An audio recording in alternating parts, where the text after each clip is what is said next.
everybody. I'm Brian Enton in for Chris Cuomo. It's Friday night. We are live. Chris obviously has a well-deserved day off after that epic all-nighter on election night.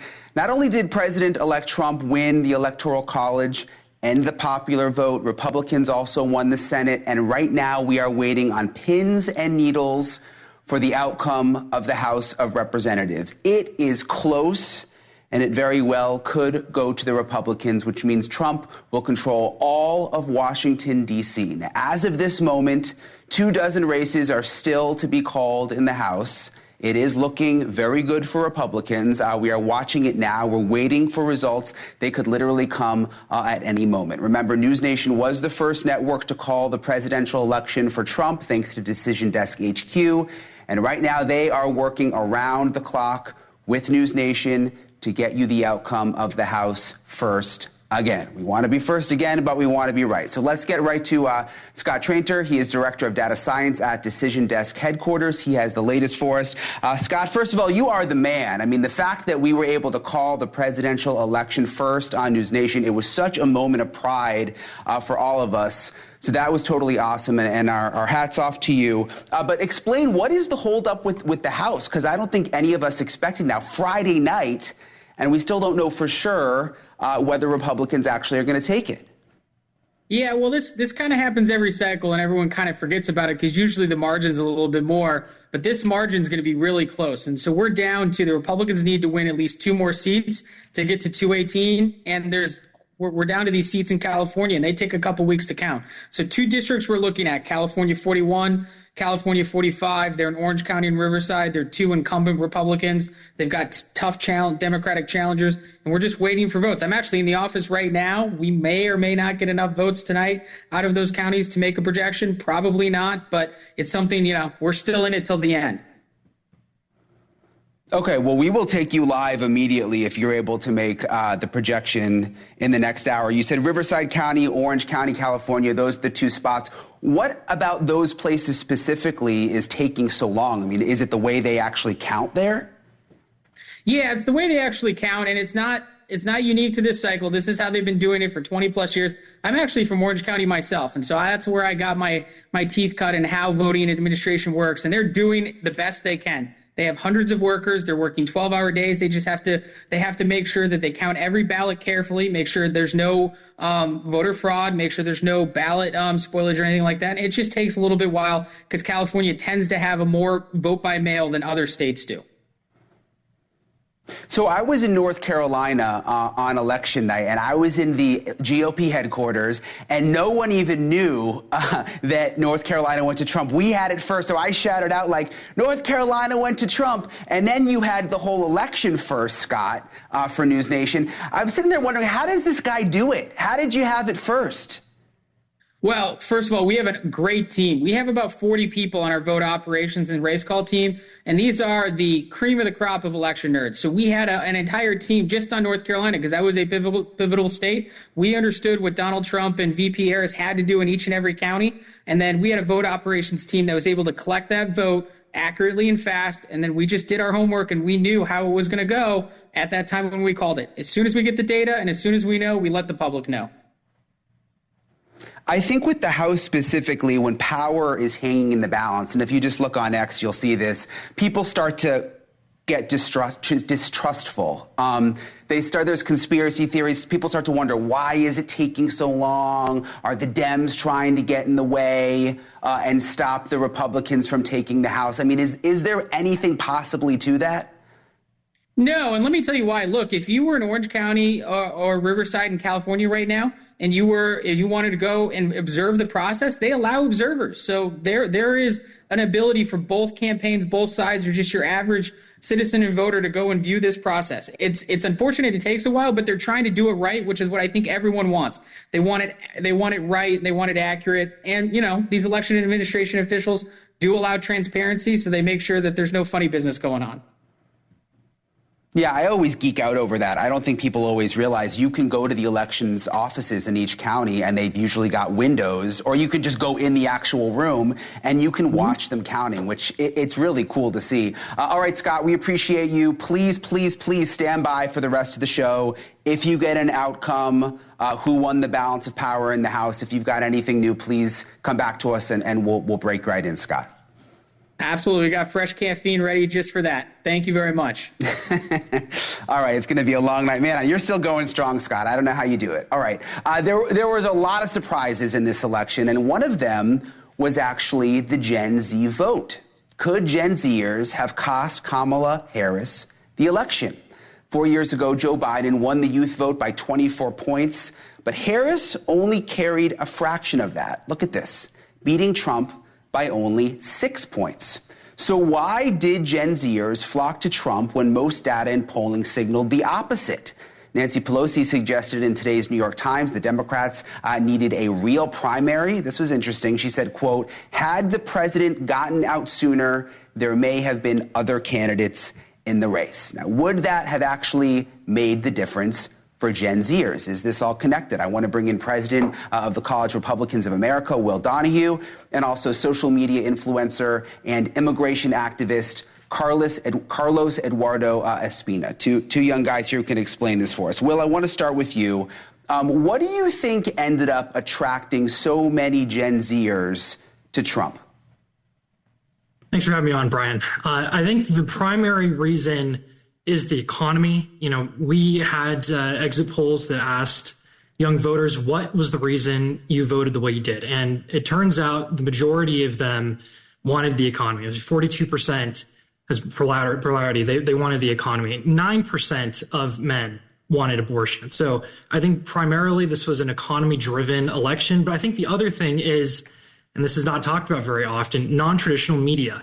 Barron Trump encouraged his father to go on podcasts like Joe Rogan and Theo Vaughn and Aiden Ross and Logan Paul. These are mediums that reach out to a type of voter that are typically apolitical, right? They're typically probably conservative, maybe liberal leaning, but they ended up voting for Trump because they identified with him. You know, Gen Z thought President Trump was the better pick. Kamala lost the cultural battle and got the impression that she was just fake and unlikable. Do you think, Carlos, that in a sense Democrats took Gen Z for granted? Because I think most people just assume, oh, the young people are going to go for the Democrats. Oh, the kids on the college campuses are all Democrat. But that wasn't exactly the case this time. I mean, did they take them for granted, Carlos? I'm not sure if they took them for granted. I think they just fundamentally misunderstand Gen Z, particularly Gen Z men, because if we look at the breakdown, there was a big divide between Gen Z men and Gen Z women. And I think what, the Kamala campaign got wrong was not putting her on these podcasts that were just mentioned or more of these spaces and letting her just be herself. I'm someone who actually got to meet with her, talk with her in person, and she is pretty likable, but I think she was very protected, very insulated. They took a while to get her in front of the press, in front of these non-traditional media. And I also understand, right? It was a very short-term campaign. It was very last minute. No one expected it. So maybe had we had more time, it would have better planned out. But I think, there was that Trump was really good at managing social media, getting on these podcasts, getting on these streams, getting on these places that people thought were a joke, right? But people are listening to these, and there's millions of people who care, what Aiden Ross has to say and what Joe Rogan and others are saying. So I think it was really a big mistake not getting her on those places. Yeah, and I remember, I think the statement that Harris campaign put out at the time about why she didn't go on Rogan was like scheduling conflicts at that moment. But it's like, come on, it's Rogan. I mean, the audience is massive. What could be more important than that? I'm curious, Carlos, what you think about these celebrity endorsements, because they made such a big deal when Taylor Swift endorsed Harris, and then Beyonce was at the rally, LeBron James. I mean, these were like massive headlines. J-Lo, Oprah. Does any of that matter? Does this show us, Carlos, that those endorsements aren't that big of a deal anymore? I think, they are a bit overstated, but also with the names you mentioned, look at the gender. I'm saying, I think, maybe for the women in Gen Z, they are a big deal, but there really wasn't, I feel like, a big enough push for Gen Z men. And there is that big divide, and we have to understand that whether we think it's right or not, it exists. And I think, when you focus so much on celebrity endorsements, it almost gives the perception, right, that you're the party of the elite, that you're the party of the rich, that you're the party of Hollywood, which can actually have a negative effect. And that's the way I kind of saw it to an extent. I was kind of like, hey, why are all these, I guess it's cool, right? But to a point, you want endorsements from working class people, from everyday people. And I feel like the average Gen Zer just doesn't really identify with a lot of these celebrity endorsements. And, that was just my perspective on it. I think it would have been better to get a little bit more diversity there. Will, do you think that, it's funny, we were talking about this before the show. Are frat boys the new soccer moms? Because you used to always hear about the candidates going after the soccer moms and the suburban women. But now it seems like it's all about these young kids and the frat guys. I do think they're a new voting bloc. And I can't say I disagree with anything my colleague on the other side of the aisle just said. I agree with all of it. There was a 29-point swing in the 18 to 29 male voting demographic towards President Trump. And, the honest truth is Kamala Harris went on Call Her Daddy and Stephen Colbert. She made zero attempt to reach out to 18 to 29 males. And so I think they are a rising demographic. They're a demographic that had a massive near 30-point shift. And they're going to be something that both parties are going to be paying attention to in the future. I think Trump was genius for jumping on TikTok and trying to reach that audience, and it paid off big time for him on Tuesday. I want to ask you, Carlos, about what Nancy Pelosi said to the New York Times. Everybody's making a big deal out of this. She said if it would have been better for the Democratic Party if Biden did not initially run for a second term and there was actually a primary. Again, this has become such a big news item. It doesn't seem that shocking. I think everybody pretty much agrees with that. But I guess there's this fight between her and Biden now, which is kind of interesting. But Carlos, is there another candidate? Let's say there was a primary. When you're talking about the Gen Zers, is there another candidate, Carlos, that you think could have beaten Trump? I think with the timeline Kamala was given, probably not. Now, if there would have been an open primary, yeah, I think there could have been. I think even Kamala could have beat Trump had she gotten a real primary and more time for people to get to know her. A lot of people are talking about Gavin Newsom, but I honestly have a pretty hot take. I think Biden could have done a very good job running for re-election. I think if the campaign would have been structured different, than I say, because if you look at people's reaction to Biden right now and the stuff he's been doing ever since he didn't announce or he announced he's not running for re-election, people are like, hey, he's actually pretty cool, pretty likable. You see his reaction to yesterday's speech. Biden's a pretty cool guy. He's pretty chill. But once again, if you don't put him, I think Biden on Joe Rogan, that would be pretty awesome. I don't know. I think it would draw a lot of people. But I think Biden was a strong candidate. Obviously he has some things against him, but there's just so many factors to consider. And obviously, playing Monday night quarterback, it never works. But, you get to thinking and maybe there could have been other options. But I think Kamala did a great job with the time she was given. And, it was unfortunate things unfolded that way, but it is what it is. All right, it is what it is. You're right. Trump's president-elect now. Republicans have taken the Senate, likely going to take the House. We're going to break in if we can get that info over the next hour. I'm curious, Will, though. I did this cross-country road trip, and I talked to a lot of young people, and I talked to young voters who were voting for Trump. But a lot of them, to me, were kind of moderate still. They were socially liberal, Will. Do you think Trump could run into a problem here, let's say with the mass deportations we hear about? Are there things he's going to do that could really turn off this new set of voters that like him right now? It's a great question. I think in general, President Trump is staying away from a lot of the social issues. He's made that not part of his agenda. On the abortion front, he's said that he's going to leave it up to the states. On the immigration front, I think in general, President Trump has received a mandate from the people to start these deportations. Majority of these people, granted, are looking for a better life for their families. We can't fault them for that, but they came in illegally, and we need to have a country of strong borders. I think the majority of us understand that. I think that we want it done in a very humane way, but I think President Trump has received a mandate specifically on immigration, specifically on the economy, on tariffs, on a lot of his ideas to create a greater future for Gen Z and to create capital and jobs for us. For the most part, I think we're going to let him do his job.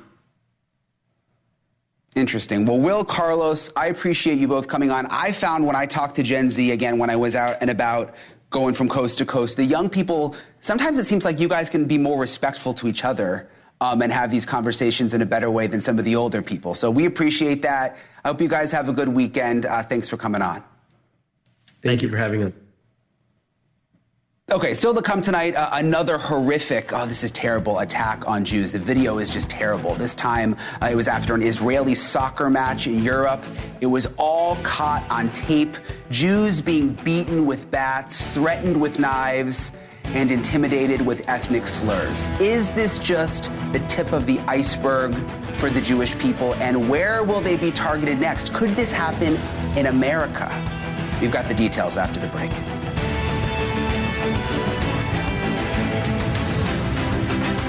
Been another horrific attack on Jews, this time in the Netherlands. It was after a soccer match between Tel Aviv and Amsterdam. Israeli fans were beaten with bats. They were swarmed and shouted down with awful anti-Semitic slurs. More than 30 people injured and more than 60 people ended up being arrested. You can see the video here. The Israeli government went so far as to organize rescue flights to go in and save the Israelis in the Netherlands. Much of the violence was streamed on social media. I want to play you a clip of some of the videos, a warning. Some of it is really tough to watch. I give you help! This for the children! For the children! I'll give you my money. I'll give you, please go. For the children! Money. I'll give you my money. Free Palestine now! Free Palestine! Stay!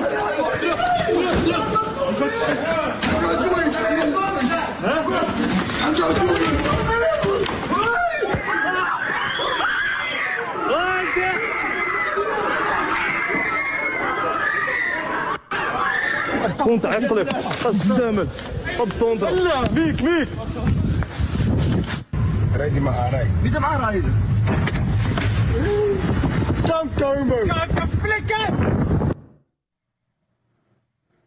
All right, so the reports indicate the anti-Semitic mob could have been coordinated on social media. I want to ask former Israeli Special Forces operative and host of the podcast, The Aaron Cohen Show, Aaron Cohen, and also the creator of the social media movement, I'm That Jew, Eitan Tichaya. Thank you both for being with us. Aaron, I want to start with you. Do we know whether this attack was organized and coordinated? Because the fact that it was all happening at the same time, it doesn't just seem like it was one group of rogue people that went out to do this. It's good to see you, Brian. Let me start here. Let me start with this. This event was highly organized. It was organized by a Dutch-Palestinian pro-Hamas group called the PGNL. And this group had originally organized an anti-Israel protest outside the stadium in order to create chaos for the over 3,000 Israeli fans that had traveled to watch the game of Maccabi Tel Aviv versus Ajax.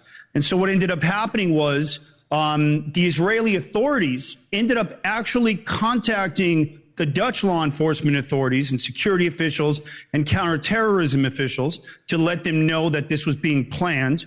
Israel's got very, very strong eyes, if you will.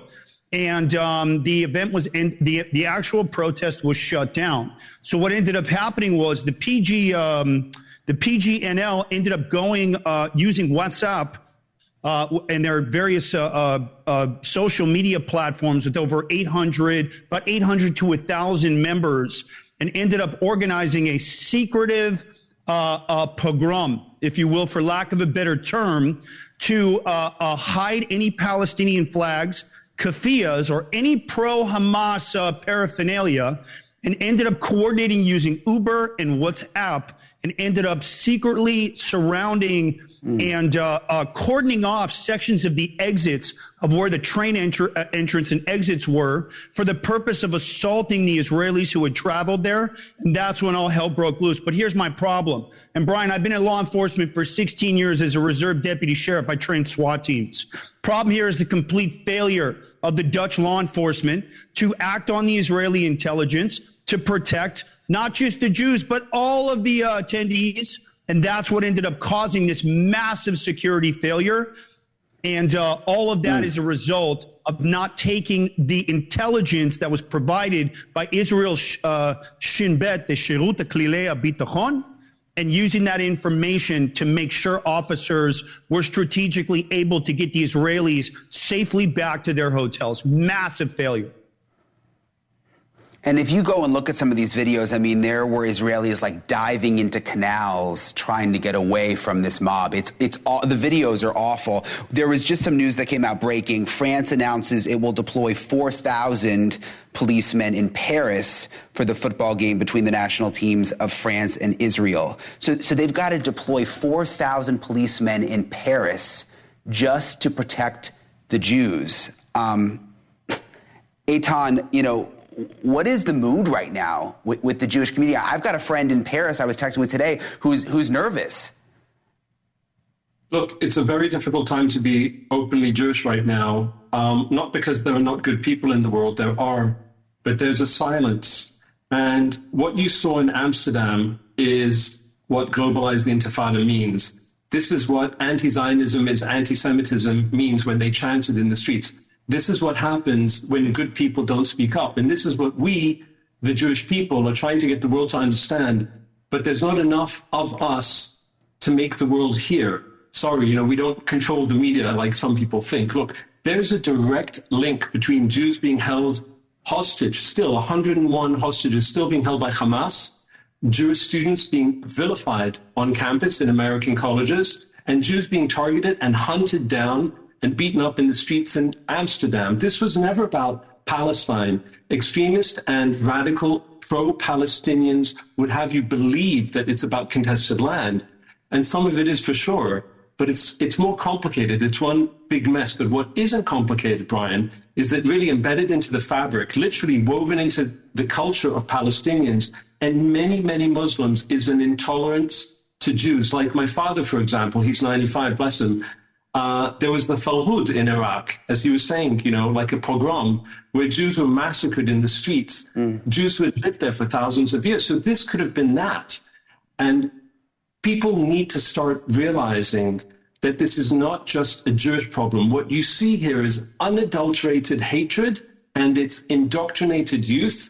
And people need to start talking about it. Because if you think about the Second World War, guys, and you know this, the Second World War, we had a Holocaust of 6 million Jews. But if you look past the Holocaust, which was awful, you're talking about a world war, the Second World War, where almost 100 million people died because intolerance and hatred went unanswered by the general public. So people need to see this was organized, this is premeditated, this is not some random soccer incident like the New York Times published at the beginning. This is a movement of hate. It's radical, extremist Muslim hatred that is being indoctrinated into immigrants that are in Europe, and it is in America. And people need to wake the F up. Enough. Look at what's happening. These are people in the streets being beaten up, thrown into rivers. One guy was pushed into train tracks. It could end in one person being killed. It could end in 50 people being killed. It could lead to something much worse of the scale of the Second World War if this continues to go unanswered. Yeah, I mean, and you make the point. I mean, people need to open their eyes and see it. It's all over social media. If you just look up the videos, you can see them. If I may challenge you, just one second, Brian. If I may challenge you, it's not that people need to see it. People need to start doing something. Enough seeing. The world sees. People need to start doing. What you're doing is you're having me on the show. You're doing something which is amazing. Other people need to start doing because it's going to affect everyone. I'm sorry to have interrupted you. No, it's okay. There were media reports, Aaron. This is what some of the media was saying, that an Israeli fan tearing down a Palestinian flag may have sparked the attacks. But it seems, Aaron, like this was planned long before that, even if it did happen, that happened, right? Yeah, no, that's completely false information. There can be no connection between the premeditated assault that took place in Amsterdam and any bad behavior that may have happened at that soccer match. And the fact is that there's evidence, there's data flowing out across the internet right now from WhatsApp groups, from the PGNL, from their founders, their creators, Ayman Nejmeh and his partner, Mohab Majoub. Again, Israeli intelligence had reported that this was going to be a major issue. Now you've got France beefing up 4,000 police officers strong for their upcoming game. And here's the bottom line, Brian. The fact is, Europe fell a long time ago.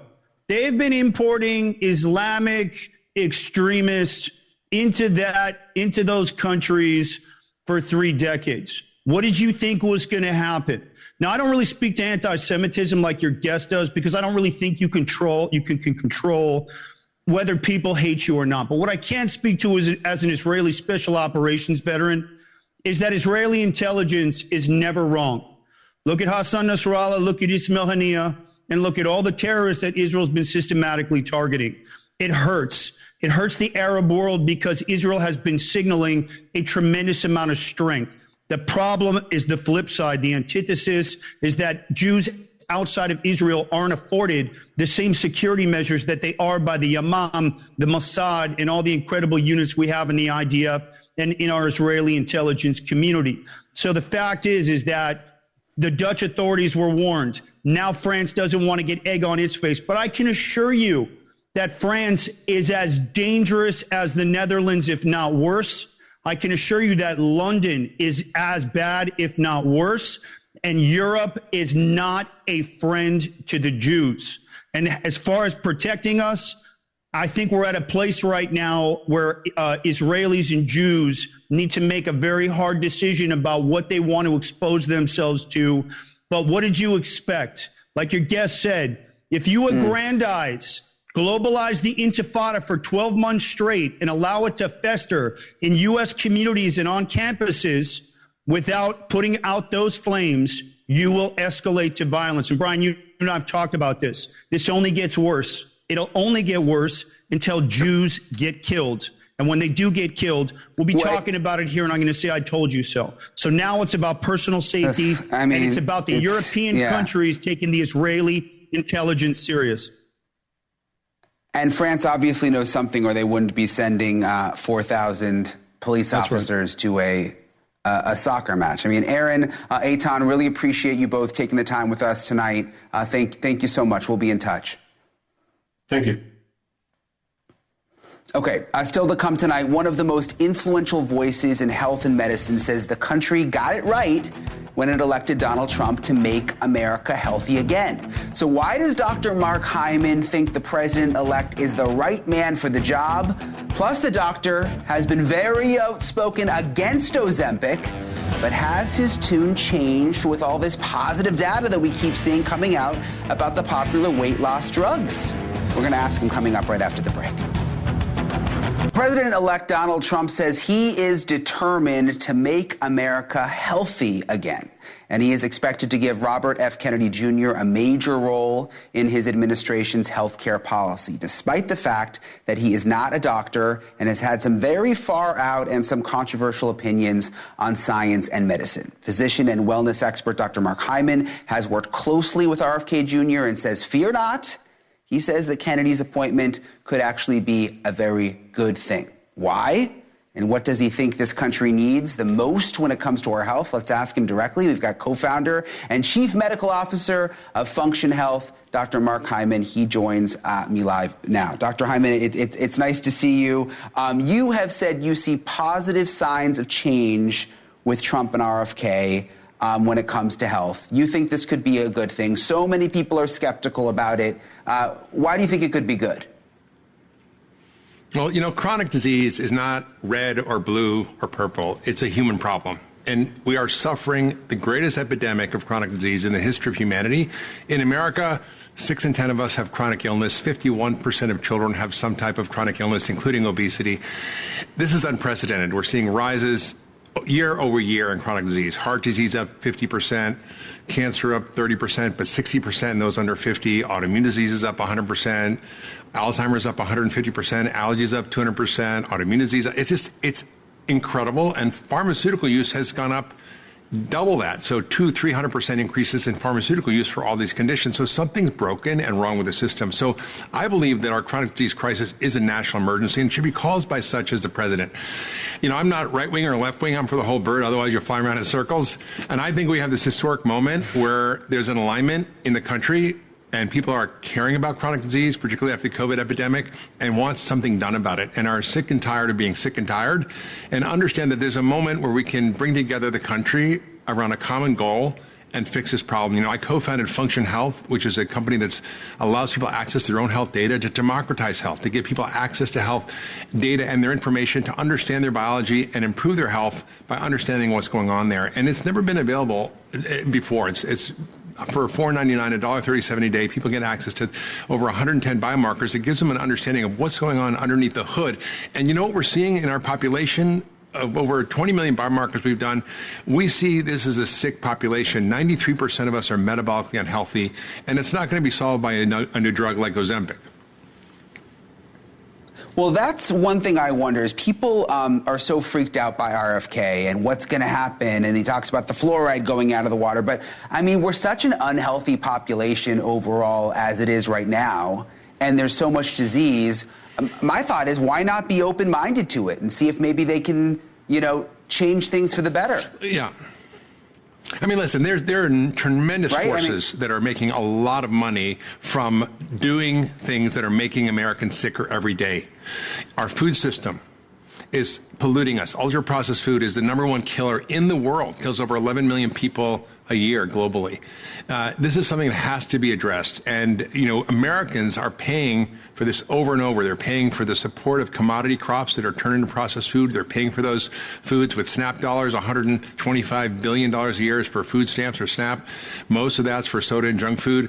We then pay on the back end for Medicare and Medicare. This is a problem that has to stop. So there's going to be tremendous forces pushing against this. But I think there's an opportunity to actually address this and reduce our healthcare costs dramatically. We probably are spending $2 trillion extra every year than we need to spend because 80 to 90% of the diseases we are seeing today in America are caused by our lifestyle, predominantly our diet. And that needs to be fixed from the field to the fork. And we have that opportunity now. Yeah, you mentioned Ozempic. We're learning more about the possible health benefits now, but I want to play something that you said on Chris's podcast. I think this is back in 2022. Take a listen. It's easy to want to take a pill or an injection to solve a problem without addressing the real issue, which is our food system. So you're not prescribing Ozempic? No, I don't need to. So you said you weren't prescribing Ozempic then, Dr. Hyman. I mean, we read every day. It's like there's a new health benefit. It seems like Alzheimer's, cancer, the list goes on and on. Have you changed your mind on it? 100%. 100%. You're right. When you lose weight, by any means, you will reduce your risk of every single chronic disease, from heart disease to diabetes to cancer to dementia. It's not the drug, it's the weight loss. And the data is clear on this. In fact, losing weight through diet actually has more benefits in many biomarkers, for example, inflammation. And so it's not the magic of the drug, which comes with a lot of side effects. I mean, there was an incredible article years ago in the New England Journal of Medicine that said, be sure to use new drugs as soon as they come out before the side effects develop. And we're seeing that these drugs are not without side effects. Half the people who start them are not taking them after a year because of the side effects or potentially the cost. And it's going to bankrupt our country. We're going to spend $1 trillion on this if we, supply this to the American population through Medicare and other insurance companies. Yeah. That's going to go to Denmark. Why not invest that money in America and reform our food policies and get America healthy?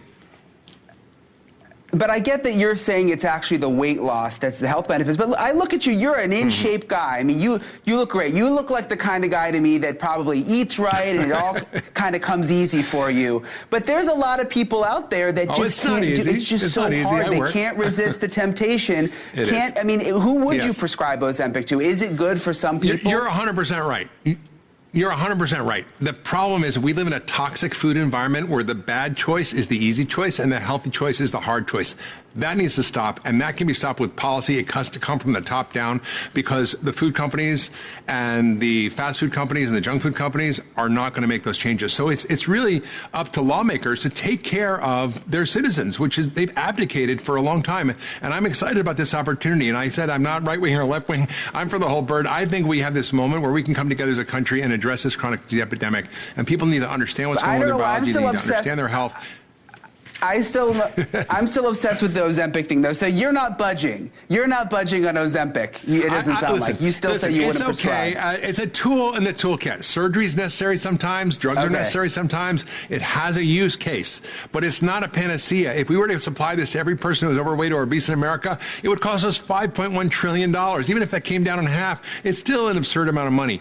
And it's not necessarily the right solution because we have the science that's very clear that even a diet like carbohydrate restricted diet, ketogenic diets, Virta Health has shown this and documented and published in the Diabetes Journal and many other journals, that comparing it to Ozempic, there's no difference in the outcomes. In fact, there's some better outcomes using diet alone. So I think we have to come to terms with the fact there's no easy fix. It is a tool, but it's not the answer. We have to fix our food and healthcare system from field to fork, and that's the answer for America.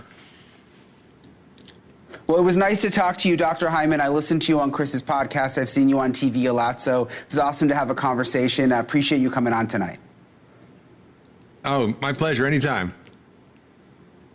And Dusty, by the way, behind the scenes, she's the one, she's asked more about Ozempic. She's like obsessed with knowing if it's going to work or not. So hopefully you got your answers, Dusty. All right. Coming up next, it's been a big week in the case against Daniel Penny, the man who stands trial in the New York subway chokehold death of a homeless man. The jury heard a dramatic 911 call and testimony from dozens of witnesses.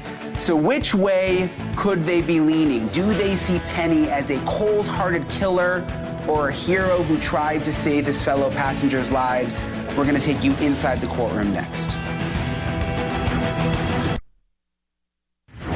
Today wrapped up the first week in the trial of Daniel Penny, the man accused of choking to death a mentally ill homeless man named Jordan Neely on a New York City subway last May. The prosecution called 24 witnesses to try to make its case against Penny, but many seemed to only bolster his defense, that he was trying to protect himself and his fellow passengers from a potentially violent man. One witness testified, quote, "There was a moment where I thought I was truly going to die." Neely said, "I don't care if I die. I don't care if you die. Lock me up for life." Very, very aggressive threats. And today, a lifelong New Yorker added this on the stand and said, quote, "I've taken the subway for more than 30 years. I've seen a lot. I've seen a lot of unstable people. This felt different to me." The defense crossed by asking, "Next level?" And the witness replied, "Yes, I felt concern." That witness said Jordan Neely was shouting, "I want to hurt people. I want to go to Rikers," before Penny restrained him. Another witness told the jury Penny said, "I don't give a damn. I'll kill a mother effer. I'm ready to die." So was the prosecution's case severely weakened by these witnesses, their own witnesses? Let's ask trial attorneys Misty Maris playing the prosecution for us tonight and Randy Zellin on the defense. It's always nice to see you both. Misty, I want to start with you. 3 different witnesses today. They all said they were more scared than they ever have been on the subway, which again, these were prosecution witnesses, but it seemed more like it helped the defense today, Misty. Yeah, well, first of all, Brian, great to see you. Great to see you, Randy. But look, you're right in one sense, Brian. These witnesses helped to establish that it was reasonable for Penny to restrain Jordan Neely at the outset. But the prosecution's case is a bit different. The prosecution's case isn't that Penny shouldn't have interjected himself in the very beginning there. The prosecution's case is that at some point it goes beyond self-defense. It becomes unreasonable. It becomes reckless when he holds Neely down for 5 minutes and 53 seconds. So these witnesses don't really speak to that point. They only speak to the initial restraint.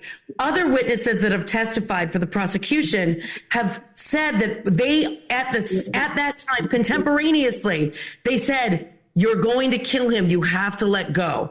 That is the critical time period that the prosecution is focusing on. And they laid that out in their opening statement.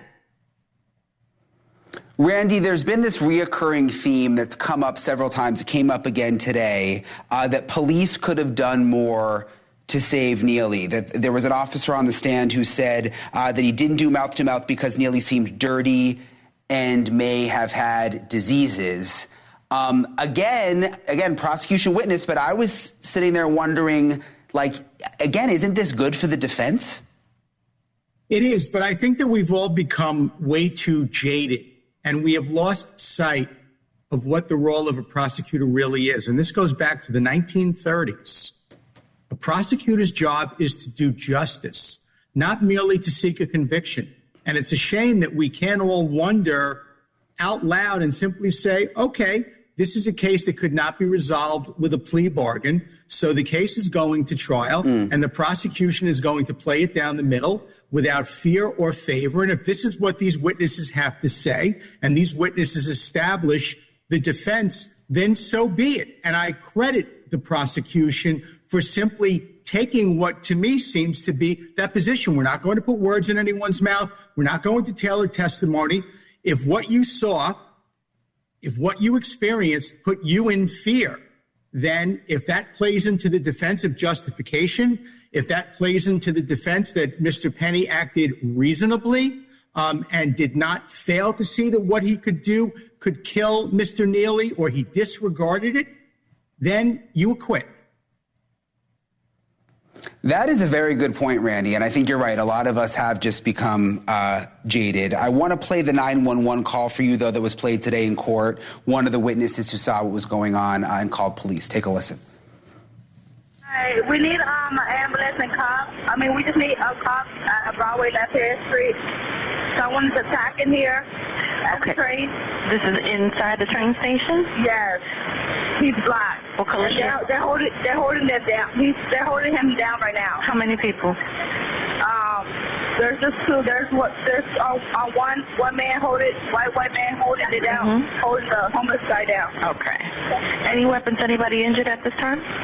No, nobody. Okay, they're coming as we see. So what did you make of this, Misty? Do you think is your feeling this helped the prosecution? From the prosecution's perspective, again, they're really focused on this time frame, not from the initial restraint of Neely, but what happens after that. And there's a couple of factors. Number one, Brian, this 911 call where somebody steps in and says, yeah, this man is being held down. Now, the question is, what did they observe outside of that, right? And that's where the cross-examination went. But that coupled with those individuals who testified that they rang the bell, that Neely looked like he was in peril. Plus Penny's statement, which was caught on body cam, where he says, I put him out. All of that relates to, and again, I agree with Randy full-heartedly. I really believe prosecutors have a role to dispense justice, not to win. But their argument is really about that 5 minutes 53, not the initial restraint. Okay, interesting. We'll see how it all plays out. Misty Maris, Randy Zellin, appreciate you both coming on tonight. I'll be right back after this.